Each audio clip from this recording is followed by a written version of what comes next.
Good evening, everybody, and welcome to this Park Avenue Synagogue Music Salon. I'm your music director at PAS, David Enlow, and tonight we are gathered to celebrate the 200th birthday of famous Jewish composer Louis Lewandowski. Lewandowski was born in an area of what is now Poland, but was at the time a part of Prussia to the east, and ended up in Berlin at the Neue Synagoge, where his works became very famous. They show up in services you might not expect. They show up in Orthodox services unaccompanied for voices alone, right through the Reform tradition with accompaniments of all kinds, including the organ. Now, Lewandowski, a fellow synagogue music director, was a proponent of using the organ in services and achieved very much for the musical tradition we all celebrate at PAS. I hope you enjoyed tonight's program and are looking forward to hearing some of the great melodies and choral and organ music, vocal music, and cantorial styles of Louis Lewandowski.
Good evening, everyone, and thank you for joining us.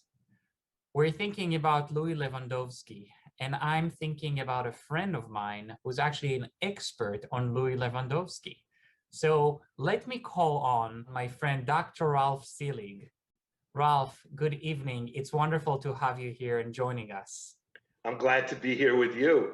Look, not to embarrass you, but here I have a certificate in my office that has your name on it, and it's from Park Avenue Synagogue. You were actually a student here at the Congregational School at Park Avenue Synagogue a million years back, and it's wonderful to welcome back to our community given your background on Lewandowski and everything that you have been doing in your career, I know that music is a hobby for you, but I want to start asking you a question about Louis Lewandowski. Why is Louis Lewandowski so significant? Can you tell us a little bit of the history of his time, his unique style? Why are we having this evening tonight?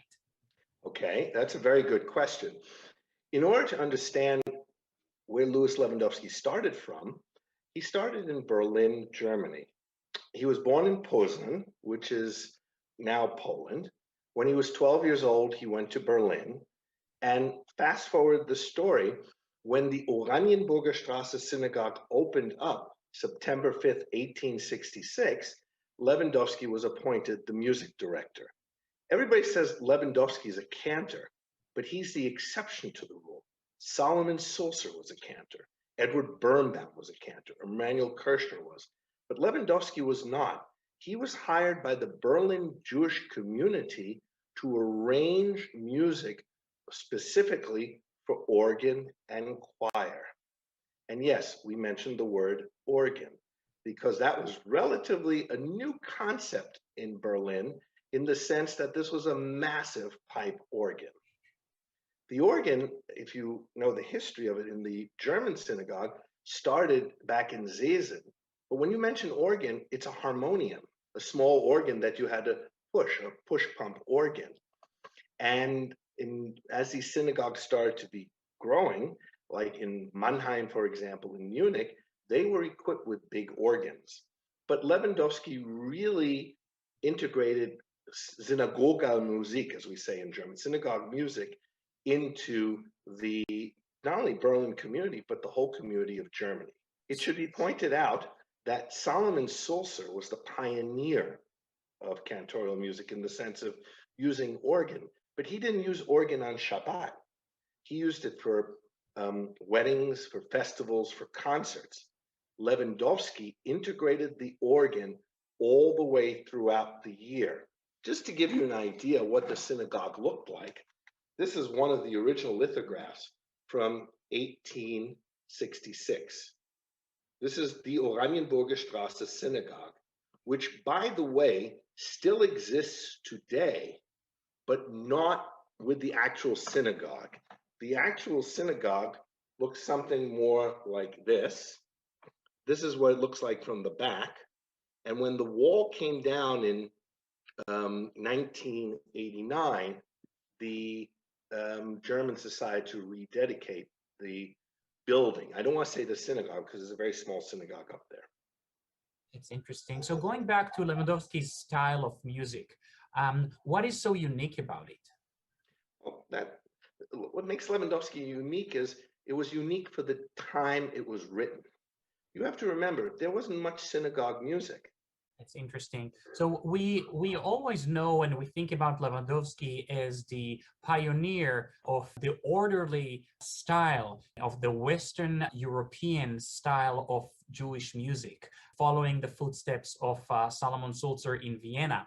And there is something that is different about Lewandowski's, though, because it seems like he was able to maintain the warmth of the Jewish music, the motifs, the modes, and put him in an orderly fashion with organ accompaniment, with choir into the Jewish liturgy. So others try to do that and maybe with less success because they missed some of the warmth of the Eastern European style that is known as the more emotional, spontaneous, less organized type of Jewish music. And Lewandowski was able to somehow combine both and create that coherent vision. Well, you raise a very good point. You have to remember, Lewandowski didn't start out writing synagogue music. He wrote a lot of German music. He wrote a lot of patriotic music. For example, he wrote German patriotic songs. This is a piece. It's called Deutsches Landwehrlied. He also wrote another piece, Hooray for die Deutsche Fahne, Hooray for the German flag. And he wrote a lot of children's songs that are notated here in Abraham Idelson's Liederbuch, his songbook, Sefer HaShirim in Hebrew. And it talks, if you look at some of the songs here, it's very interesting what he wrote. He wrote children's song, Guten Abend, good evening, or Abendgrüße, good evening, let me greet you this evening. And then he wrote Es regnet, it's raining, it's raining, it's raining. I don't think these are songs that I would ever sing to my children, okay? But what really inspired Lewandowski to write synagogue music is he had a nervous breakdown. And after he was, I don't want to say institutionalized, he was assisted to get his life back. That's when he really realized that it was for synagogue music where it was important for him. Now, you raised another very good question.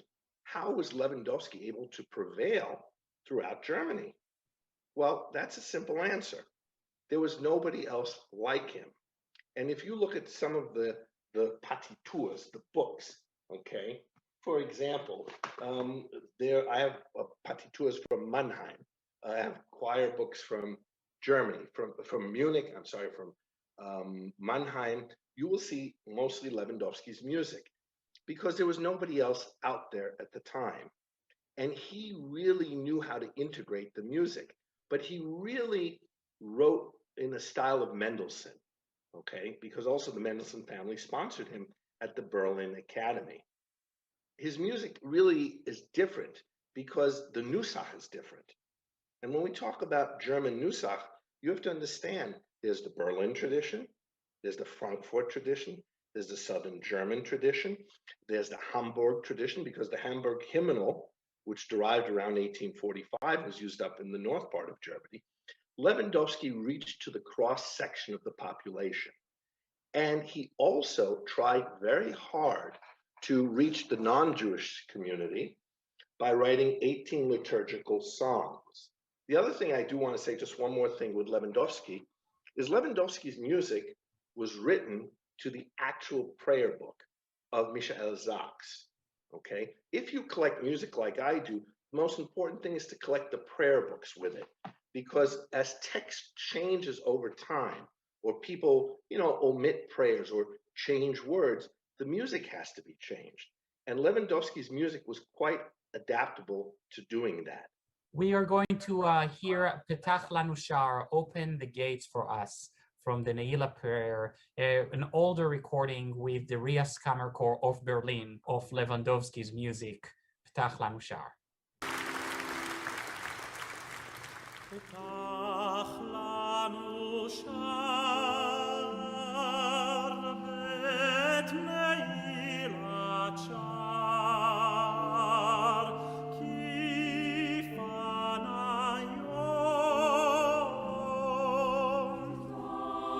Petach lanu shar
So, Dr. Ralph Selig, it's really wonderful having you with us again. Why is Lewandowski music so popular to this very day? We're celebrating 200 years to his birth, and we're still singing so much of his music. In fact, we're going to turn in a second to hear some of his compositions that are still very relevant and are used every Shabbat in our synagogue here in New York and all over the world. How come his music had such a long shelf life? How did this happen? The German Jews knew before Kristallnacht it was over. When Kristallnacht occurred, you have to remember it destroyed the synagogues, it destroyed the people, but it didn't destroy the music. The music is ausgewandert. Ausgewandert means it traveled. And how did it travel? Well, there was a very well-known cantor from Mannheim, Hugo Chaim Adler. And what Hugo Chaim Adler did was he took Lewandowski's music and adopted it for the Reform community in America. You also had a huge influx of German cantors. For example, you had Friedrich Lechner, who went to Central Synagogue. You had Magnus Davidsson, who was the only cantor in Fasanstrasse, who went to Belsize Synagogue. So that's how it landed up in England. You had a number of cantors, Hermann Fleischmann, who went to South America. He was from Cologne. The Mannheim tradition went to Congregation Habunim. So if you look at where some of the cantors went, look where they landed up. They landed up throughout the world. And in those days, that was standard curriculum of Lewandowski. People learned that throughout Germany. Just like today, people learn Debbie Friedman, for example. So we're going to hear Vezota Torah, a prayer that we do every Shabbat when we lift the Torah. The beginning of it is Lewandowski. We're going to hear Adonai, Adonai, that we do on festivals and on the high holidays when we open the Ark. There are so many examples from the liturgy that we use every Shabbat, every holiday at Park Avenue Synagogue and so many synagogues all over the world, all going back, all created by Louis Lewandowski.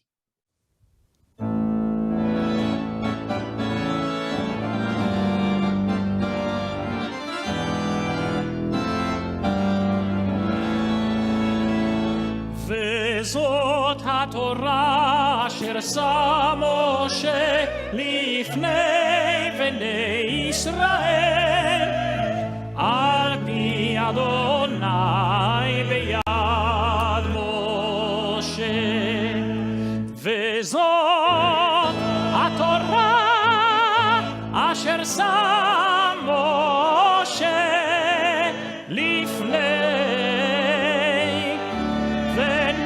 ישראל וזאת התורה אשר שם משה לפני בני ישראל על פי אדוני ביד משה.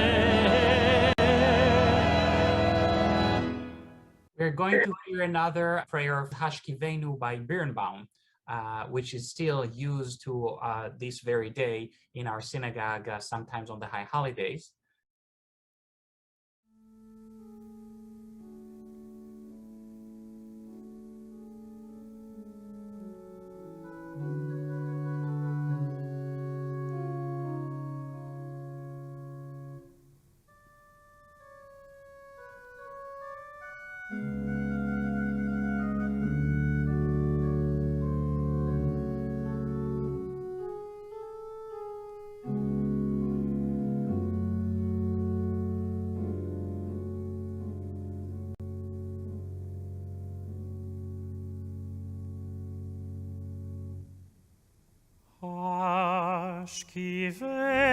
Ashkivenu Adonai Eloheinu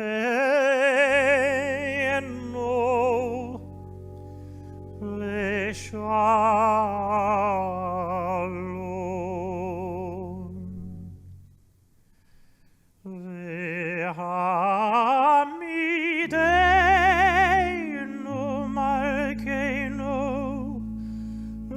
לחיים.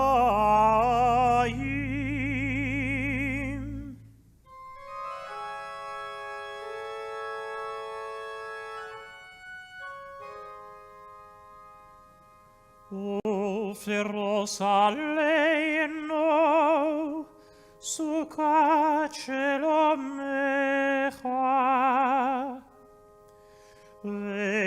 ותקננו בעצה טובה מלפניך,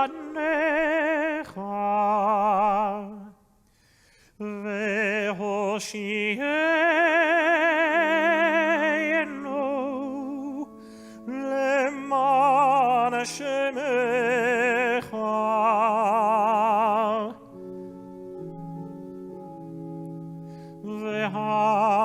והגן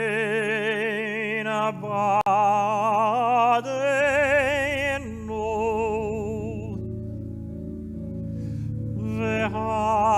והסר מעלינו אויב, דבר וחרב ורב ויגון.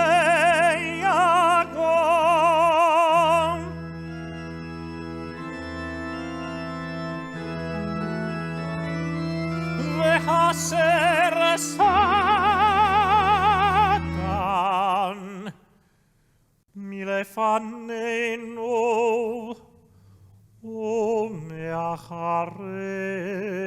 ומאחרינו,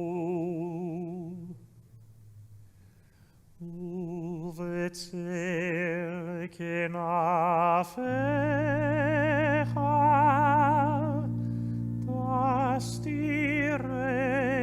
תסתירנו, כי אל שומרנו ומצילנו אתה.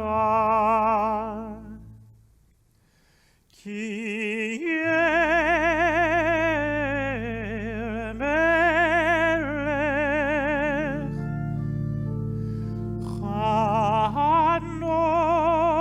חנון ורחום,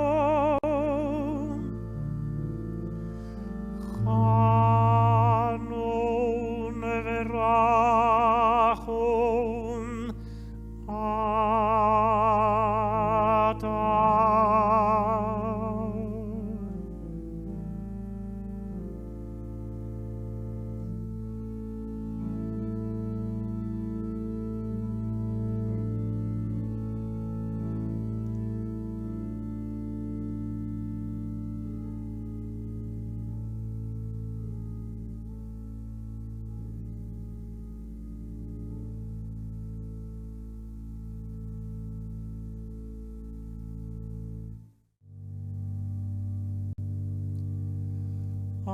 Adonai, Adonai, El Rachum v'Chanun, Erech Apayim v'Rav Chesed v'Emet, Notzer Chesed la'olafim, Noseh Avon v'Fesha, וחטא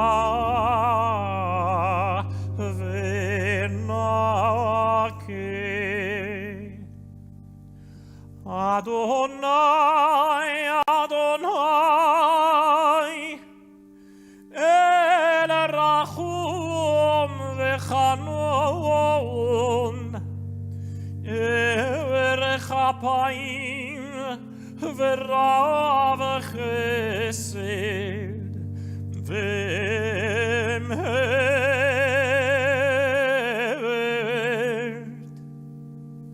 נוצר חסד לאלפים, נושא עוון ופשע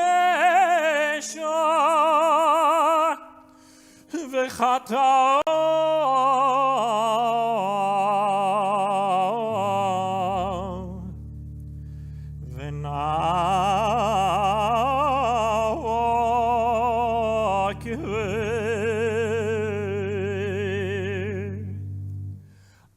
Adonai, Adonai, El Rachum v'Chanun, Erech Apayim v'Rav Chesed v'Emet, Notzer Chesed la'alafim, Nose Avon v'Fesha v'Chata'a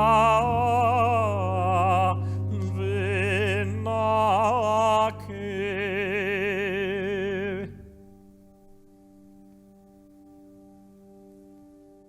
Ralph, I know you are a visiting professor of Jewish liturgical music in Berlin. You're actually teaching in the Cantorial School, Geiger College in Berlin. What is happening in the Jewish community in Berlin right now and in Germany in general? And how is the Lewandowski's legacy still alive today? Well, every time I go to Weissensee, which is the cemetery where my great-grandparents and my great-great-grandparents and my great-great-grandparents are buried, I always go by Lewandowski's grave, and I always say to him in German, "Wenn du nur wusstest," if you only knew what was going on, I think he would be absolutely amazed. Why would he be amazed, you ask? Because it is still standard curriculum in Germany. In fact, if you go to Pestalozzistrasse Synagogue in Berlin, they do exclusively Lewandowski's music. Now, some people will say it's a museum, but in a way, it's a legacy of life. It's interesting why it's at Pestalozzistrasse, because where else, what other synagogues really survived the war? There were very few. Rieker Strasse did survive. A lot of these synagogues were destroyed heavily, but they were rebuilt. And after the war, the Berlin community rededicated the synagogue in 1947, and they determined that this would be the way to rebuild the German synagogue, continue it where people left off. But something also very interesting is happening in Germany today. And I explain it this way. After the war, there were about 15,000 German Jews that returned, okay? And they were all in DP camps. And a lot of these German Jews really wanted nothing to do with Judaism. In fact, their children weren't brought up Jewish. But what we're finding now, not only in Berlin, but in Prague, in Warsaw, these are places where I also play organ, the grandchildren want to reconnect with the past. And I can't describe this to you until you actually go and see this, because you wouldn't believe this, okay? Bielefeld is another small town in Germany that has a pipe organ, which I do play, and they also do a lot of Lewandowski. It's this phenomena. It's like that. It's like Bye Bye Miss American Pie. Drove my Chevy to the levee. This will be the day the music never died, because it never will die in Germany. There's somehow a neshama. There's somehow a desire to keep his music going. And let's face it, on the high holidays in America, everybody goes back to Lewandowski, or to most of, to what we call class. I don't like to use the word classical reform, because that's an American term. In Germany, you don't have classical reform. You have Deutsche Liberal. Deutsche Liberal is really conservative in many ways. And people really want to go back on the high holidays to their grandparents' tradition. And that's something that's amazing. Okay, if you go to Park Avenue Synagogue on the high holidays, you do a lot of great, great music from an era's past, because it speaks to people. It really speaks to people.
Good evening, and thank you so much for joining us.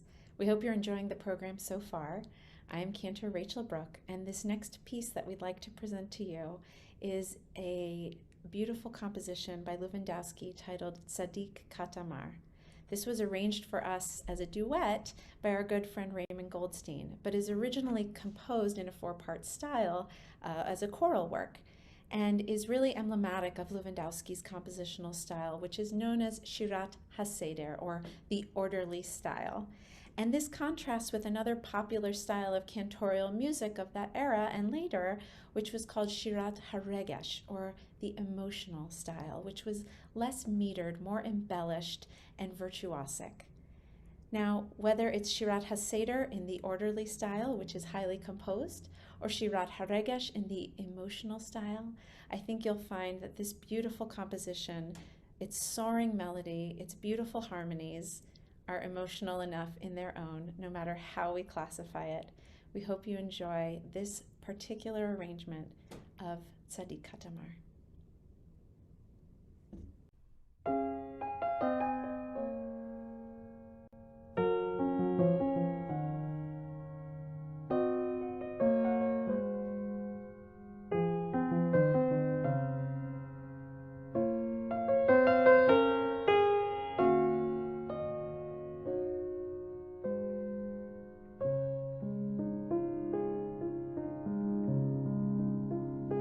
Tzadik katamar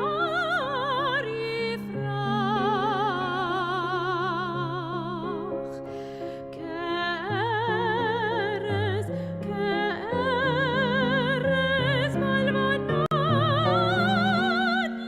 yizkeh. Tzadik katamar yifrach, ke'erez balvanon yizkeh. Shetuli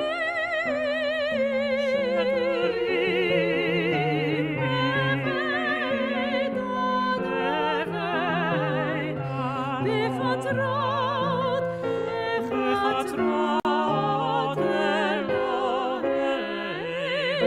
יפריחו,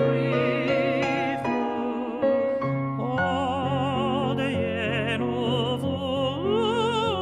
בשיבה,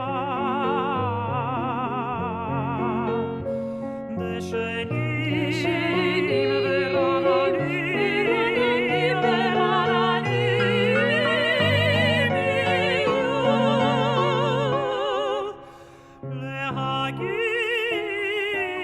להגיד כי ישר צורי צורי